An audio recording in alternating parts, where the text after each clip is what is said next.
आज की बात। स्वागत। आप जानते हैं कि आज की बात में हम इस समय तथागत बुद्ध के वचनों के आलोक में जो मार्गदर्शन हमारे जीवन के लिए आता है उसे हम अपने पक्ष में समझने का प्रयास करते हैं। और इस कड़ी में इस समय हम लोग धम्मचारी पद्मबोधि से बातचीत कर रहे हैं। तो आइए धम्मचारी पद्मबोधि से सीधे जुड़ते हैं। धम्मचारी पद्मबोधि कार्यक्रम में आपका स्वागत। जय भीम, नमो बुद्धाय, जय भीम। एक बात आपसे जानना चाह रहे हैं पद्मबोधि जी कि बौद्धों की एक परंपरा रही है कि वे किसी भी व्यक्ति को जन्म से शिक्षित या प्रशिक्षित ऐसा कुछ नहीं मानते। वो यदि किस विचारधारा से जुड़ते हैं तो बौद्धों के पास भी एक दीक्षा विधि नाम का विधि होता है और उस दीक्षा विधि के बाद ही ये माना जाता है कि वो इस विचार प्रवाह से, इस मत प्रवाह से ये जुड़ा है और वो उसमें प्रशिक्षित होने के बाद, उसकी शिक्षा ग्रहण करने के बाद यदि उसे वो ठीक लगता है तो उसे ग्रहण करता है, अन्यथा उस मार्ग को छोड़ भी देता है। बौद्धों के पास इतनी स्वतंत्रता तो है। लेकिन एक बात जो हमने 14 अक्टूबर 1956 में देखी कि बाबा साहेब डॉक्टर अम्बेडकर ने जब बुद्ध धम्म की दीक्षा दी तो इस दीक्षा के साथ एक नया अध्याय भी जुड़ा है। और वो अध्याय जुड़ा कि बाबा साहेब ने बुद्ध धम्म की दीक्षा गुरु चंद्रमणि से तो ली, लेकिन उसके बाद जब उन्होंने अपने लाखों अनुयायियों को ये बुद्ध धम्म की दीक्षा दी तो उसके साथ 22 प्रतिज्ञाओं को जोड़े। इन 22 प्रतिज्ञाओं के विषय में आप कैसा समझते हैं? बड़ा अच्छा सवाल है। क्या ये नए सिरे से अभी बौद्धों की परंपरा में ये नई चीज जुड़ गई है? नई चीज कोई जुड़ी नहीं है जी। चीज़ें पुरानी ही है।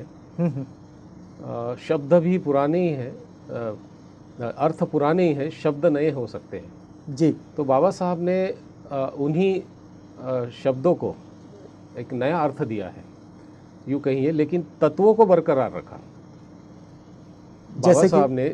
इसलिए हम बाबा साहब को great translator in modern age, यानी आधुनिक जगत के बौद्ध धम्म के महान भाष्यकार भी कह सकते हैं जी बाबा साहब को, क्योंकि आधुनिक जगत को बौद्ध धम्म किस रूप में चाहिए ये बाबा साहब ने अपनी प्रज्ञा से, अपनी विद्वत्ता से खोज कर बौद्ध धम्म को हमारे सामने रखा है।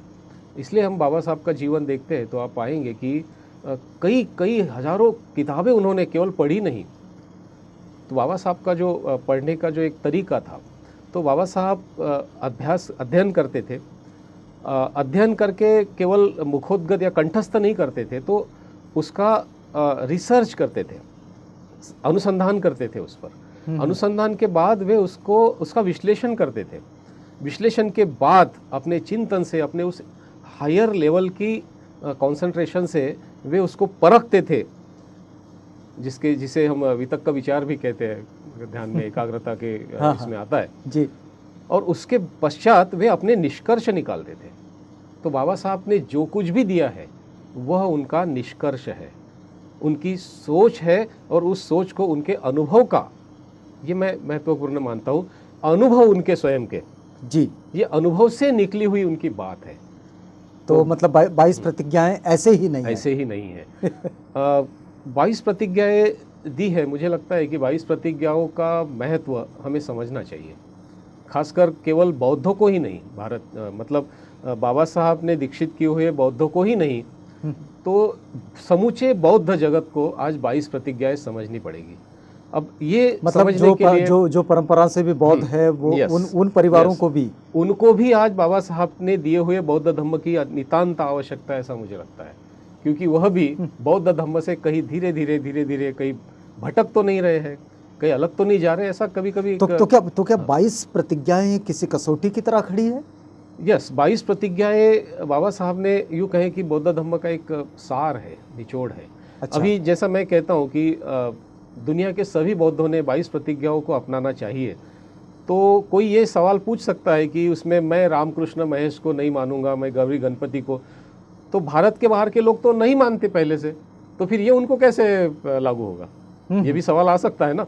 और यही आधार है। अभी जैसे कोई क्रिश्चियन व्यक्ति है, मुस्लिम व्यक्ति है, अगर वो बौद्ध धर्म में आता है तो उसे तो ये प्रतिज्ञाएं लागू नहीं होगी ना। ये जो पहले 8 प्रतिज्ञाएं हैं कि जो ईश्वर को नकारती है, तो ये उनको कैसे, तो इसीलिए इसी आधार पर हमारे कुछ तथाकथित बौद्ध विद्वान या अम्बेडकराइट लोग कहते हैं कि 22 प्रतिज्ञाएं अब आउटडेटेड हो गई, कालबाह्य हो गई। आप क्या मानते हैं? नहीं, धम्म कभी कालबाह्य नहीं हो सकता। अगर 22 प्रतिज्ञाएं धम्म है और बाबा साहब की सत्यवाणी है, तो बाबा साहब के विचार, बाबा साहब का जो भी आइडियोलॉजी है, वो कभी कालबाह्य नहीं हो सकती। वह ऐसा कहते तो हैं कि आप उसे प्रासंगिक किस रूप में मानते हैं? प्रासंगिक इस रूप में मानते हैं कि बाबा साहब ने शब्दों में तो कहा है कि मैं ब्रह्मा विष्णु महेश को नहीं मानूंगा, मैं गौरी गणपति को नहीं मानूंगा। ये 8 जो पहली प्रतिज्ञाएं है, या बुद्ध ने विष्णु का अवतार लिया है, ये इस बात को नहीं मानूंगा, विष्णु का अवतार जो बुद्ध है वो नहीं मानूंगा। ये शब्द है। इसके पीछे की उद्देश्य उनका क्या है, ये हमने समझना चाहिए, और यही हम समझने का प्रयास नहीं करते। इसका तो क्या उद्देश्य देखते हैं? इसका उद्देश्य मैं ऐसा देखता हूँ कि इन सभी का एक ही उद्देश्य है, और वह है कि हमारे बाहर कोई भी ऐसी ताकत, कोई भी ऐसी शक्ति नहीं है जो सृष्टि का और मानव का संचालन करती है। एक शब्द में, कोई ऐसी ताकत नहीं है कि जिसकी हमारी डोर जिसके हाथ में है, ऐसी कोई शक्ति नहीं है। बाहर कोई शक्ति नहीं है जो हमारा संचालन करती है। व्यक्ति का जो दुख है, सुख है, वह उसी के कर्मों से आता है।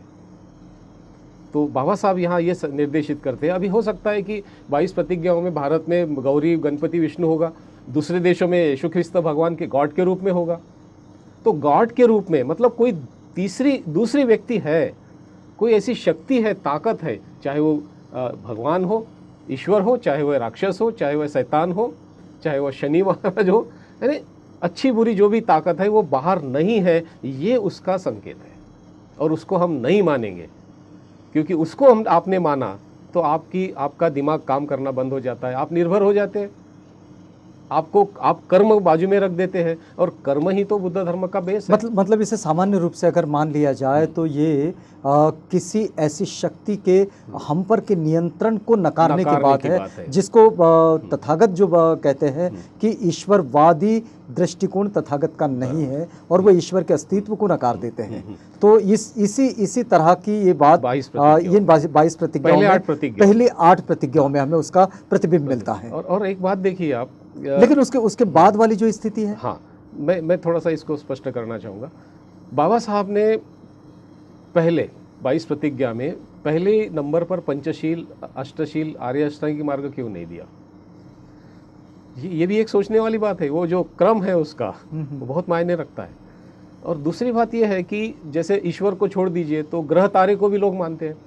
यहाँ से करोड़ों मील तक दूर कोई गुरु है, कोई शनि है, वो ग्रह जो है, नवग्रह, वो हम पर ऐसा कैसे असर कर सकता है? तो इस पर का विश्वास भी हमको छोड़ना चाहिए, जो 22 प्रतिज्ञा में अप्रत्यक्ष रूप से बताया गया है। भले ही ग्रह का नाम नहीं है, बस ऐसी शक्ति कि जो हम पर असर करती है। हाँ, सूरज असर करता है, क्योंकि वो उसका स्वभाव है। वो सूरज निकलता है तो अगर समर है तो आपको गर्मी होगी, ठंड होगी, ये प्राकृतिक बात अलग है। लेकिन उसका असर होता है तो फिर लोग अंगूठियाँ पहनते हैं ताकि प्रभाव न हो। तो इन बातों से, इन अंधविश्वासों से, इस अज्ञानता से बाहर निकालने के लिए पहली 8 प्रतिज्ञाएं हैं। और दूसरी बात, जब तक आप कुछ छोड़ते नहीं तब तक आप कुछ स्वीकार नहीं सकते। तो सबसे पहले अगर आपको बौद्ध बनना है, अच्छा इंसान बनना है, प्रज्ञावान बनना है, तो कुछ जो पुराना कचरा है, पुरानी जो ब्लाइंड बिलीफ्स है, अंधविश्वास है, जो हमारे पक्के दृष्टिकोण है, फिक्स व्यूज़, उसको आपको त्यागना पड़ेगा। जब तक उसको आप त्यागेंगे नहीं, आप नई बात नहीं स्वीकार करेंगे। जो पहली जो 8 प्रतिज्ञाएं हैं, यह नकारने वाली है, ये छोड़ो जी। और मैं ये कहता हूँ कि दैववाद, ईश्वरवाद या भी ग्रह तारे, ये जो भी बाहरी शक्ति पर का विश्वास छोड़े बगैर आप बुद्ध और बाबा साहब को स्वीकार ही नहीं सकते।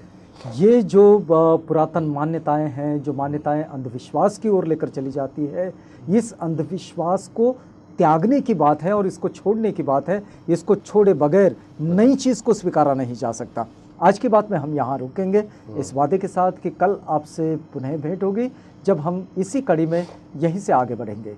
तो तब तक के लिए हमें इजाज़त दीजिएगा।